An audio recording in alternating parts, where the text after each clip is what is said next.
Hello, this is Stephanie with Reselling and Stretching a Buck, and today is a different type of video.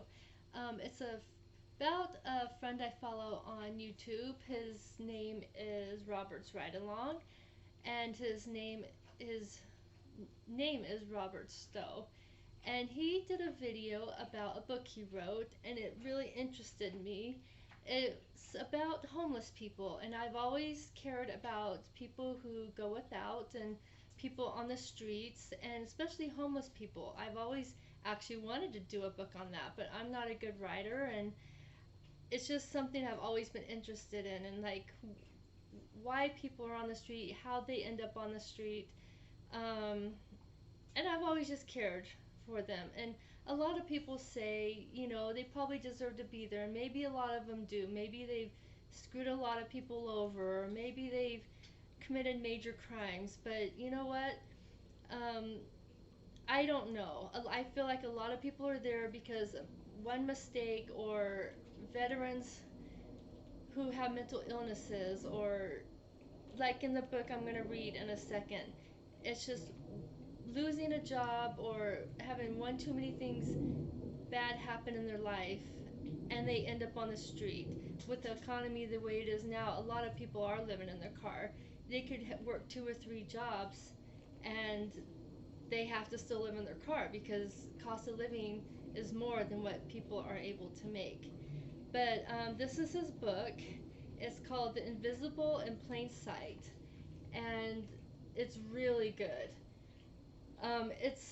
It's not a gigantic book, but he actually lived, Robert Stowe, and this is a picture of him in the back, just the back of him. But if you look on his Facebook page, which I'm going to, not Facebook, I'm sorry, YouTube page, I'm putting a link right at the top here. Follow him. He has a lot of good little videos he does. He does videos on reselling and just life videos. He really cares about animals, and he's just a down to earth man, and I really enjoy watching his videos. But he actually lived on the streets for 30 days with nothing in the freezing cold. And he writes about, well, I'm just going to read a little bit in the back, but I like to promote his book just because I feel like it's a really good book, and you can order it on Amazon. To be able to, I mean, I couldn't do that. Live on the street for 30 days with his life was in his life could have been in danger, which I think it really was in times from what I read. And not having money and sleeping in the cold, you could freeze to death. But he got to know people who were living on the street. It just really interested me because I've always been interested in something like this, but he actually lived on the street for 30 days. So I'm going to read just the back to give you an idea of what this book is about.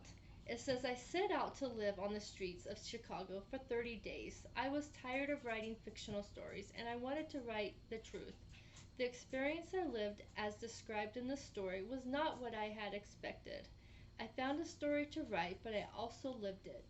I learned not only my own vulnerability, but the vulnerability of every person on this planet.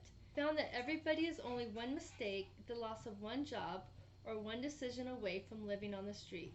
This realization has brought me to care less for material possessions and more for the people that surround me. Since my experience, I have volunteered many to with many organizations to help those in need. I help veterans who have experienced traumatic events in war and other aspects of life to transition back into civilian life. When I looked at myself in the mirror the day I returned home, I did not recognize myself. It wasn't because I was dirty, unshaven, and had lost weight. It was because I had changed during my experience. I had lost myself, and on my return, I found who I am supposed to be.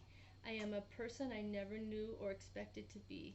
My experience brought forth a revelation. I am no longer greedy or selfish. I live off of very little and give the rest to those who need it. I have found the true me. And that's how I feel too. There have been times when we had absolutely nothing. We would have to just sell things to pawn shops, and there's times we have a lot, but I don't like to hoard money. Yes, we should have savings, but whenever I have extra, I do try. And this isn't me trying to brag. This is just how I feel as a person.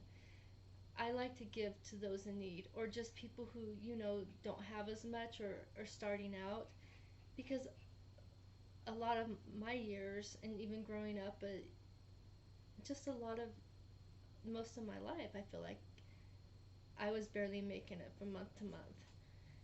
But we have found ways to make extra money. And so when I feel like I'm successful, I try to give to others in any way I can. So I hope you guys buy this book. I think it was only on Amazon. I don't have the page up. I think it was 14 or 15.99, but it's totally worth it. And I bought 5 because I'm gonna give them as gifts at Christmas. Um, it's just something we should all think about, and we shouldn't hoard money. People in the world, I feel like there's too many people in the world who just hoard money and they're just self-centered, and we need to just think about others before ourselves. And yes, we should take care of our needs first, and pay our bills, but we should always be looking out for each other because we're all in this together. Okay, and that's the end of my video. I just want to share that with you, and I think this Robert Stowe is a really good person, and I enjoy his videos, and this is a great book to read, and I'm glad he did this experience, and so he could share it with us. Thank you.